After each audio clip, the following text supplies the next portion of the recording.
प्रीति उसको बोलती है कि we cannot be together any more. घुमा के हॉकी स्टिक मार के उसके दांत हम नीचे गिरते देखते हैं। Hey guys, welcome to chicken out.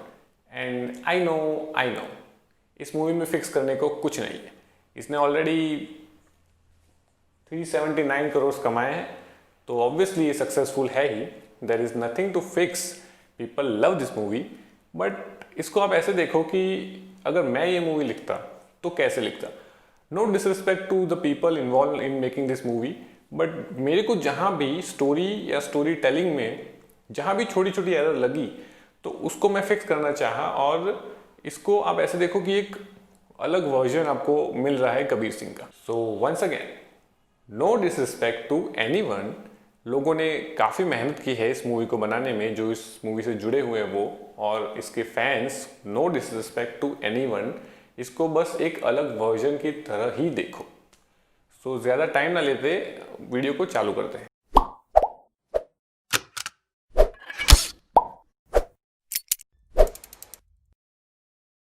So first of all, ये जो स्टोरी है इसको, ये 3 घंटे की मूवी है। सो फर्स्ट ऑफ ऑल मैं ये करूँगा कि इसको 3 से 2 घंटे पे लेके आऊँगा, क्योंकि ये स्टोरी उतनी है नहीं कि हम इसको इतना खींच सके। सो अननेसेसरी काफ़ी सीन मैं इसमें से ट्रिम कर दूंगा। अगर ये मूवी गेम ऑफ थ्रोन्स या लॉर्ड ऑफ द रिंग्स के लेवल की होती, लेवल की माने उतने कैरेक्टर्स होते उसमें या उतनी कॉम्प्लेक्स स्टोरी होती, तो इसका रन टाइम इतना हो सकता था। लेकिन ये 2 लोगों की लव स्टोरी है, तो इसमें आई डोंट थिंक इतनी ज़रूरत है इतने स्क्रीन टाइम की। तो ये जो मेरा वर्जन होगा वो 2 घंटे का होगा फर्स्ट ऑफ ऑल। तो मूवी चालू होते ही हम कबीर सिंह को देखते हैं उनके घर के टेरेस पर, और फिर प्रिटी मच जो एक्चुअल मूवी में हुआ उसी को मैं फॉलो करूँगा। बिगिनिंग में पहले ये सीन आता है, उसके बाद ये सीन आता है, उसके बाद वो अपनी जॉब पे जाते हैं, तो वो वाला जो सीन है पूरा वही आता है, क्योंकि ये कैरेक्टर को हम एस्टैब्लिश कर रहे हैं बिगिनिंग में। सो ये सारे सीन्स बहुत इंपॉर्टेंट है, इससे हमको पता चलेगा कि ये कैरेक्टर कौन है और कैसा है। सो बिगिनिंग के ये सीन मैं वैसे के वैसे ही रखूँ। इसके बाद हम आते हैं फ्लैशबैक वाले सीन पे, कबीर सिंह के कॉलेज के टाइम पे। जो फुटबॉल वाला सीन है, मैच और उसके बाद जो फाइट हुई थी वो, उसको भी मैं वैसे का वैसा ही रखूँगा, क्योंकि ये अभी कैरेक्टर को एस्टैब्लिश ही कर रहे हैं, क्योंकि अभी फर्स्ट एक्ट ही चल रहा है। हम अभी कैरेक्टर्स को इंट्रोड्यूस ही कर रहे हैं, तो बिगिनिंग वाले ये सीन तो मैं रखूंगा ही। उसके बाद ये क्लासरूम वाला सीन आता है, जब कबीर सिंह बोलते हैं कि I am not a rebel without a cause. इस सीन के बाद प्रीति की एंट्री होती है, तो अभी उसका कैरेक्टर एस्टैब्लिशमेंट सीन है फर्स्ट। फिर ये वाला सीन आएगा जब कबीर सिंह के फ्रेंड्स प्रीति को उसके क्लास में आके देख रहे हैं। सो फार प्रीति का कैरेक्टर इसी तरह एस्टैब्लिश हुआ है, तो उसमें भी मैं चेंज नहीं करूंगा। उसके फेस पे जो एक्सप्रेशन है, जो इमोशन हमें दिख रहे हैं, वो वैसे के वैसे ही रहूंगा सो फार। इसके बाद आएगा प्रीति के रैगिंग वाला सीन, जब कबीर सिंह के नाम पे उसको छोड़ दिया जाता है। तो अभी हम प्रीति के चेहरे पे थोड़ी कंफ्यूजन देख सकते हैं। उसको लग रहा है कि ये क्यों हो रहा है मेरे साथ, और ये क्यों कर रहा है ये इंसान मेरे साथ। उसके बाद जब प्रीति अंताक्षरी खेल रही होती है, तो कबीर उसको बुला के उससे ये कॉन्वर्सेशन करता है, और उसके बाद ये होता है। अब इस सीन में हम प्रीति को विजिबली शेकन देख सकते हैं कि ये क्या हो गया मेरे साथ, ये क्या हो रहा है। अब तक जो बिल्डअप था थोड़ा थोड़ा कि उसको समझ नहीं आ रहा था, क्योंकि शी इज़ जस्ट टीनेजर। वो स्कूल खत्म करके कॉलेज में फर्स्ट टाइम आई है, फर्स्ट ईयर में है। वो एक अलग जगह पे, अलग शहर में पढ़ने आई है। वो फर्स्ट ईयर में है और ये इसका सीनियर है। उसको समझ नहीं आ रहा कि इस सिचुएशन में मैं कैसे बिहेव करूँ। उसने पहले तो जाने दिया कि इट्स ओके, और अभी उसको she is shaken a little bit. उसके बाद सॉन्ग, इसको भी मैं चेंज नहीं करूँगा। इसके बाद ये क्लासरूम वाला सीन, फैट चिक ब्यूटीफुल चिक वाला, इसको भी मैं रखूंगा, क्योंकि इससे कबीर की थिंकिंग रिफ्लेक्ट होती है। तो प्रीति विजिबली डिसगस्टेड है इस लाइन से, इस थिंकिंग से, but she doesn't say anything. उसके बाद कबीर बोलता है कि चलो मैं रिवाइज कराता हूँ, तो she goes with it, because उसको पता नहीं है कि मैं क्या करूँ।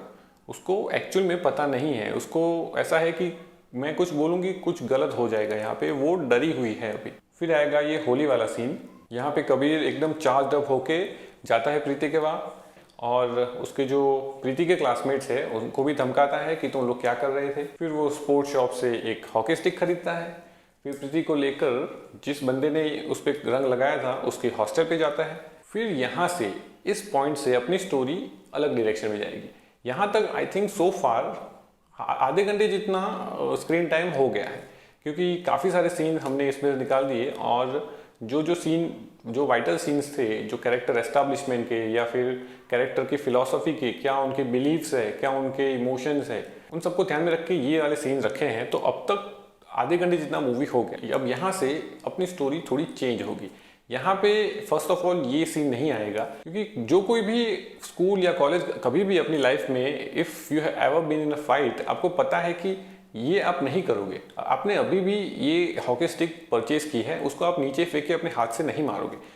यहाँ पे होगा ये कि कबीर सिंह पूरा चार्ज अप होके जा रहा है, उसके सर पे खून सवार है, समझ लो, इतना गुस्सा है उसको। तो जैसे ही वो उस इंसान को देखता है, घुमा के हॉकी स्टिक मार के उसके दांत हम नीचे गिरते देखते हैं और उसको बहुत ही गंदे तरीके से मारता है वो। तो अभी प्रीति को लग रहा है कि जो अब तक जो हुआ, मैं अब तक इसको मना नहीं करी थी इस इंसान को, इट हैज़ गॉटन टू फार। अब तक तो मैं जो ये बोल रहा था वो किए जा रही थी, लेकिन ये जो अभी हो रहा है, ऑब्वियसली उसको उसका ऑनर डिफेंड करे वो तो ठीक है, लेकिन किसी इंसान को इस हद तक मारना ये भी वैलिड नहीं है। इसमें प्रीति को कबीर का गुस्सा दिखता है कि ये इंसान किस हद तक जा सकता है अगर वो गुस्सा होगा तो अभी हम प्रीति को देखते हैं, शी इज़ कम्प्लीटली शॉक और वो सोची जा रही है कि दिस इज़ वे टू फार। किसी का ऑनर डिफेंड करना वो अपनी जगह है, लेकिन ये तो फुल ऑन वायलेंस ही है और ये इस इंसान को मार ही देता आज। तो उस टाइम तो कुछ नहीं बोलती, थैंक यू बोल के ख़त्म करती है, लेकिन हॉस्टल पे जाके फिर वो एक पेंसिव मोड में चली जाती है और वो सोचती है इस बारे में कि क्या करूँ मैं, क्या कर सकती हूँ मैं इसमें। और पूरी रात वो इसी तरह स्पेंड करती है सोचने में कि मैं क्या करूँ अभी। और फिर सुबह वो डिसाइड करती है कि उसने डिसाइड कर लिया मेरे को अभी क्या करना है। तो सुबह ही कबीर को कॉल करती है और बोलती है कि उसको मिलना है। और कबीर बीइंग कबीर उसी टाइम हॉस्टल पे पहुंच जाता है और बोलता है क्या बात है। तब प्रीति उसको बोलती है कि we cannot be together any more, अब ये ख़त्म है। तो कबीर तो मतलब being a man child that he is, वो तो बिलीव ही नहीं करता। वो बोले कि नहीं, ये हो ही नहीं सकता और ये मैं सुनना ही नहीं चाहता, मैं मानता ही नहीं इस चीज़ को। और प्रीति बोलती है कि नहीं, जो है मैं बोल रही हूँ ये सब अब ख़त्म है। अभी ये जो भी था रिलेशनशिप बोलो या कुछ भी, अभी मेरे को कुछ नहीं चाहिए, तो अब सब ख़त्म है। और कबीर का गुस्सा उस टाइम भी फूट रहा है, वो उस टाइम भी उसको फिजिकली अब्यूज़ करने की कोशिश कर रहा है, उसको मारने की, इन सिंपलर वर्ड्स। प्रीति उस टाइम डिफेंसिव हो जाती है और उसको बोलती है कि ये अगर अभी करोगे तो मैं पुलिस कंप्लेन करने से भी पीछे नहीं हटूंगी। वो खुद भी शॉक्ड है अपने इस डायलॉग से कि उसमें इतनी हिम्मत कहाँ से आई। लेकिन जब सिचुएशन ऐसी आती है तो कोई भी इंसान में इतनी हिम्मत आ ही जाती है। तो कबीर काफ़ी फेजेस से गुजरता है। उस टाइम तो वो गुस्सा होकर चला जाता है कि तुझे पता नहीं तूने किसको ना बोला है। फिर थोड़े टाइम बाद वो फिर से मिलने की कोशिश करता है और वही बोलता है कि इस कॉलेज में, इस कैंपस में मेरे जैसा और कोई है ही नहीं। मैं चाहूँ तो तेरी लाइफ बहुत ही मुश्किल कर सकता हूँ, मेरे जैसा तेरे को कभी कोई मिलेगा नहीं। फिर वो थोड़ा मेलो डाउन होता है और फिर उसको बोलता है तेरे को लास्ट चांस दे रहा हूँ, तू बोल दे अभी हाँ या ना, ख़त्म कर इस बात को। तो वो बोलती है कि पहले जो आंसर था वही आज है, ना मतलब ना। फिर कबीर हार्ट ब्रोकन होकर अपने घर पे जाता है और फिर ये वाला सीन आता है।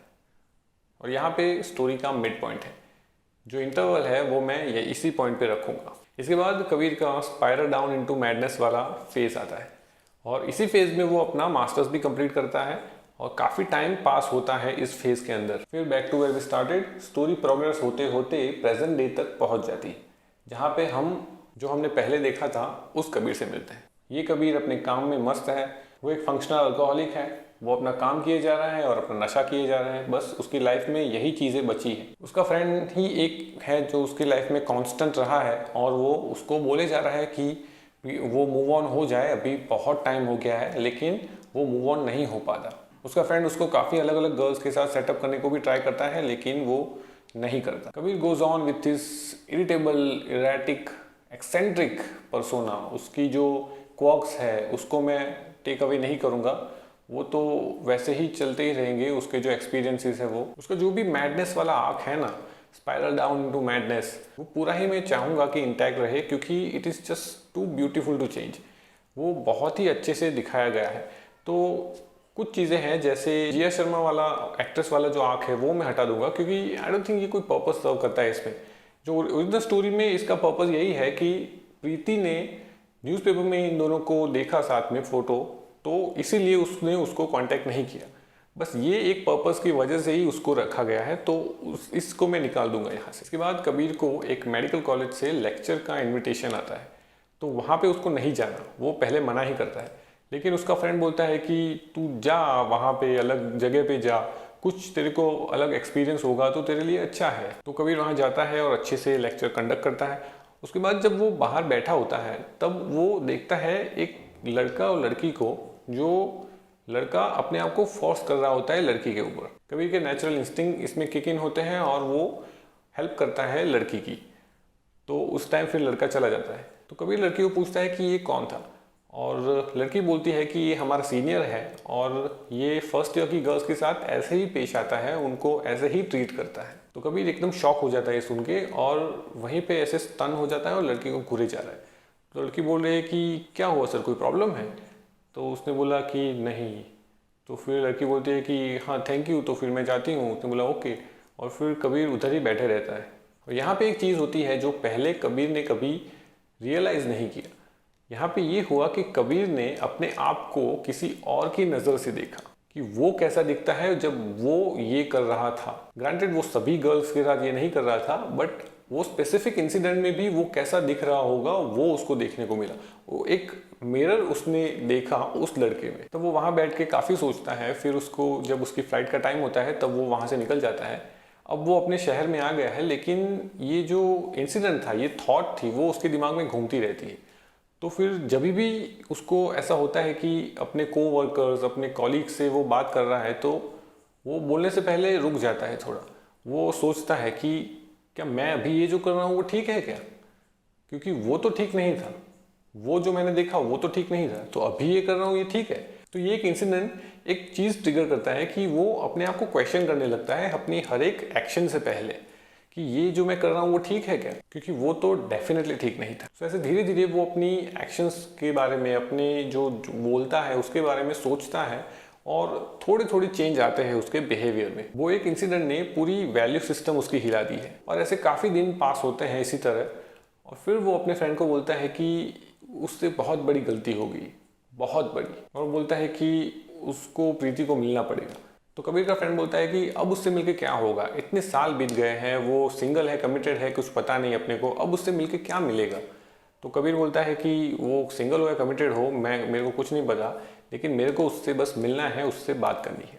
तो फिर कबीर जाता है अपनी कॉलेज में और वहाँ देखता है कि प्रीति अभी लेक्चर में है। तो वो बार्जिन नहीं करता, वो वेट करता है बाहर ही। और जैसे ही क्लास खत्म होता है प्रीति बाहर आती है और वो बस उसको इशारा करता है कि बस 1 मिनट। तो फिर प्रीति उससे मिलती है और कबीर जानबूझ के उससे थोड़ी दूरी बना के उससे बात करता है कि जो भी वो हुआ उस टाइम वो गलत ही था, और वो अभी उसको रियलाइज़ हो रहा है कि किस तरह से गलत था। वो उसको उस टाइम नहीं समझता, उसको समझ नहीं आ रही थी कि ये गलत है, उसको वो सही ही लग रहा था, लेकिन अब वो जब सोच रहा है तो उसको फील हो रहा है कि ये गलत ही था। तो एक प्रॉपर अपॉलॉजी देता है प्रीति को, और प्रीति के चेहरे पे एक स्माइल आ जाती है। तो कबीर प्रीति को पूछता है कि क्या वो सिंगल है। इसमें प्रीति नॉट करती है।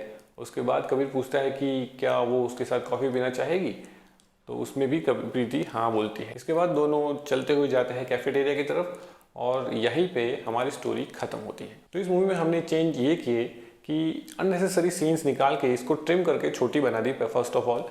फिर इस कैरेक्टर्स को, प्रीति के कैरेक्टर को थोड़े डायमेंशन दिए और कबीर के कैरेक्टर को थोड़ा रिडीम किया। जिन लोगों को कबीर सिंह पसंद नहीं आए उनको कबीर सिंह का कैरेक्टर ही पसंद नहीं आया, और ये चीज़ पसंद नहीं आई कि वो थ्रू आउट द मूवी वैसे का वैसा ही रहता है एंड में भी।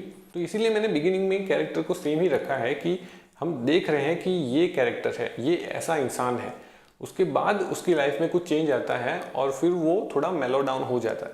एकदम से ही तो चेंज नहीं हो जाएगा क्योंकि टाइम लगता है उसमें, लेकिन उसको एटलीस्ट लग रहा है कि वो जो कर रहा है वो गलत है। एक जिद्दी इंसान की जब जिद पूरी नहीं होती तो क्या होता है, ये तो इस मूवी में बखूबी दिखाया गया है, ये बहुत अच्छे से दिखाया गया है। लेकिन टुवर्ड्स द एंड कैरेक्टर को थोड़ा रिडीम करना भी ज़रूरी है।